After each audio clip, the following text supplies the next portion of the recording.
it is Sarah, and I want to talk to you about winning a fight with a toxic person. Now, after you've had a toxic person encounter, you probably feel like you need to stand up to the toxic person, show them who's boss, stop being a doormat, stand up for yourself, all those types of things, okay? And I have never seen that work because toxic people like to fight. And so we end up going, I think about like two bulls going head to head. So if you've been a doormat, you feel like you have been pushed around.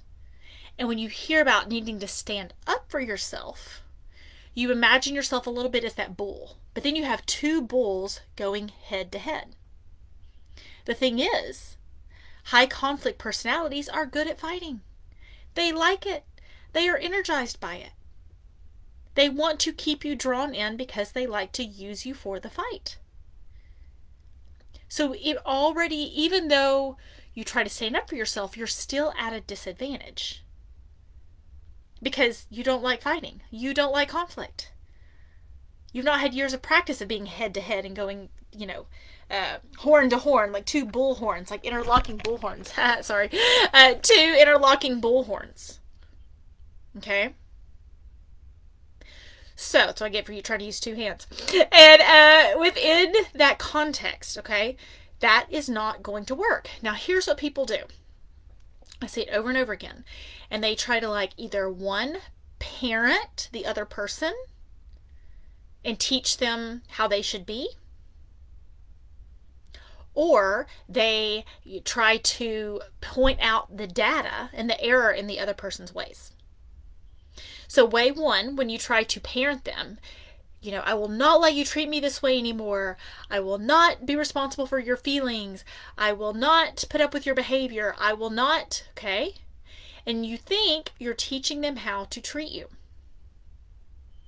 Now, you thinking in your head, I know a lot of coaches have, these scenarios, and it's like, okay, I am not responsible for you anymore. I am not going to put up with your behavior anymore. I am not going to let you talk to me that way. I understand how tempting those are because it feels like you've got your power a little bit. However, toxic people are really good at the flip. So when you say, I am not responsible for your anger, they flip it and say, what are you talking about angry? It's gaslighting. It's gaslighting. They do the flip on you. What are you talking about? I'm not angry. What are you talking about? Everybody agrees with me. What are you talking about? So the more words you give them back, the more information they have to flip things on you. And really, when you think about it, I am not responsible for your feelings. I am not responsible for your anger. I am not responsible for your bad behavior. They're telling them things they already know. They already know you're not responsible for their bad behavior. They may want to make you feel responsible for their bad choices and bad behavior. It is a complete waste of energy. I want you to imagine if you came up to me and you're like, Sarah, your hair is black. Sarah, don't you know your hair is black? Sarah, you have on a blue shirt. Don't you know you have on a blue shirt? I'd be like, what are you talking about? That's crazy talk. Why are you telling me that? Don't tell toxic people things they already know. They know you're not responsible for that. They know you're not responsible for their bad choices. They want to make you feel like you're responsible for their anger, for their bad choices, for their bad behavior, for their manipulation. Don't tell them things they already know. It is a bad strategy.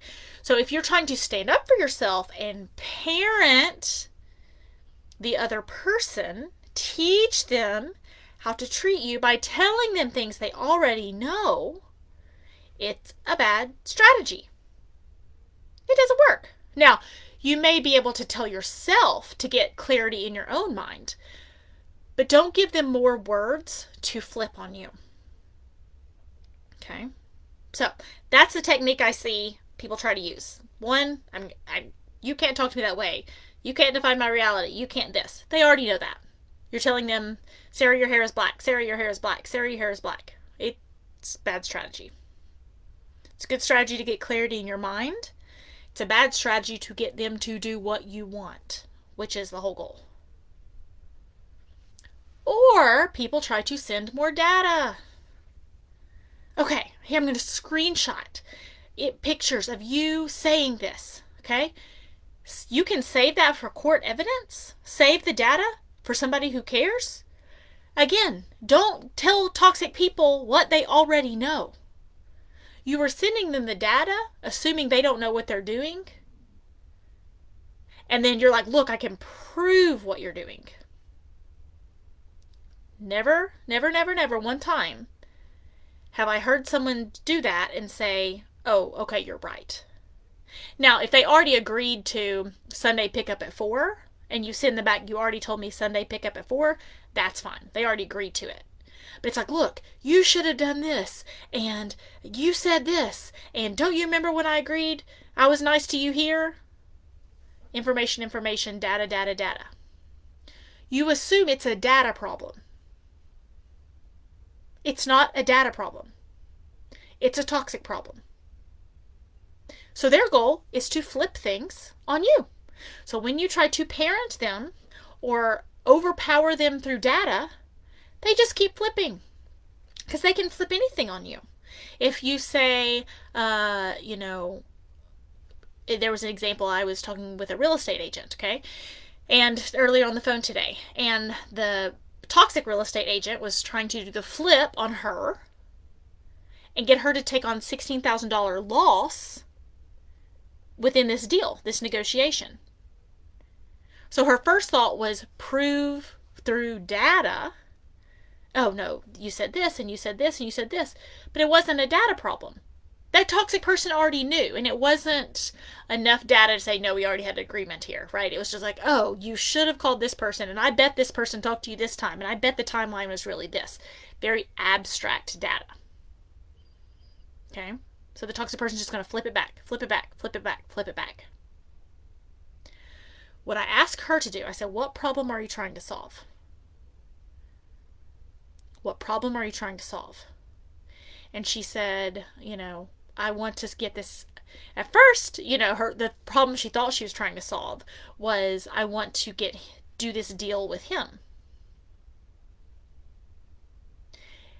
But she's been with me for 4 or 5 months now. So then she said, no, I'm really trying to get this house sold.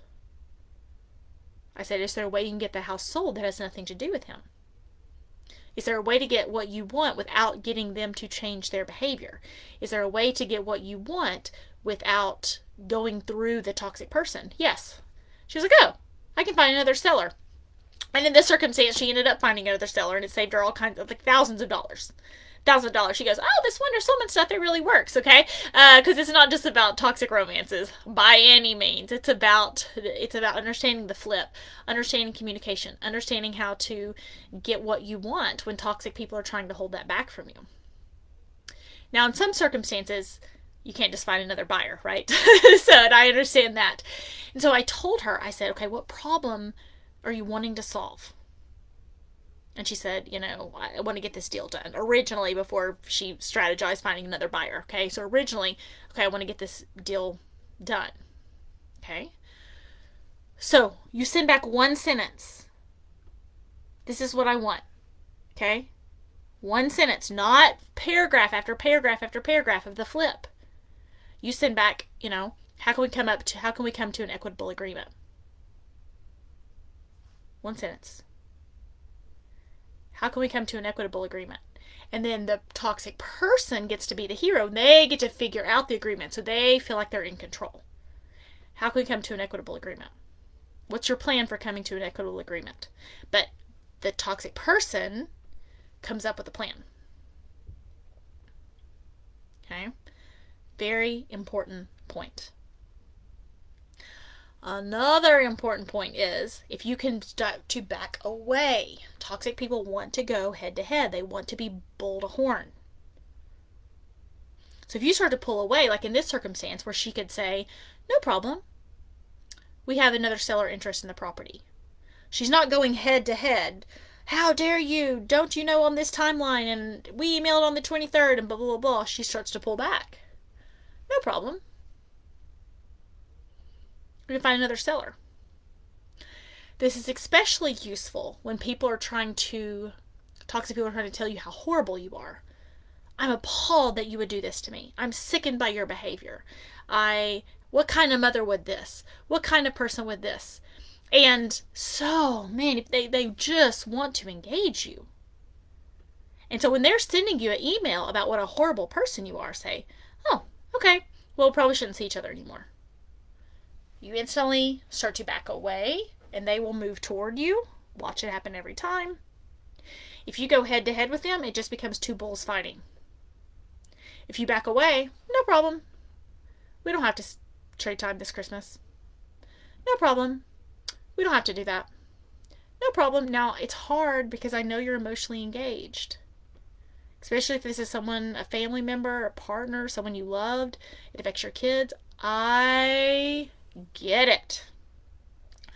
Point I'm making is the other way isn't working. Going head to head, trying to parent them. I don't allow people to talk to me that way. How dare you? You can't show respect to me. I'm not responsible for your bad behavior. I'm not trying to parent them. Doesn't work. You know it doesn't. Stop doing it. Okay. Having enough data to prove your point, so then they say, oh, you are right. I am a big fat jerk. You caught me. Never happens. So finding a way to work around the problem. Think about what problem you're trying to solve. I want to have dinner Thursday at mom's house instead of at my sister's. Okay. How can we solve that problem rather than going head to head with your sister? Is there another way to work around the problem? Is the best solution. The next solution is, okay, can we come to an equitable agreement? What's your plan for coming to an agreement? Okay? So I hope that helps in your fight against the narcissism. And anytime you can back up, no problem. We don't have to do that this year. No problem. I know it feels like they are winning. But what they want, and this is what I'm talking about in circumstances where they're trying to emotionally snare you, keep you in the fight, keep you engaged. No problem. You're not welcome to my house anymore. No problem. We can't do that anymore. And you pull yourself away from the situation, and then watch and notice them moving towards you because they did not want to lose you. They wanted to engage you in the fight. Hope that helps.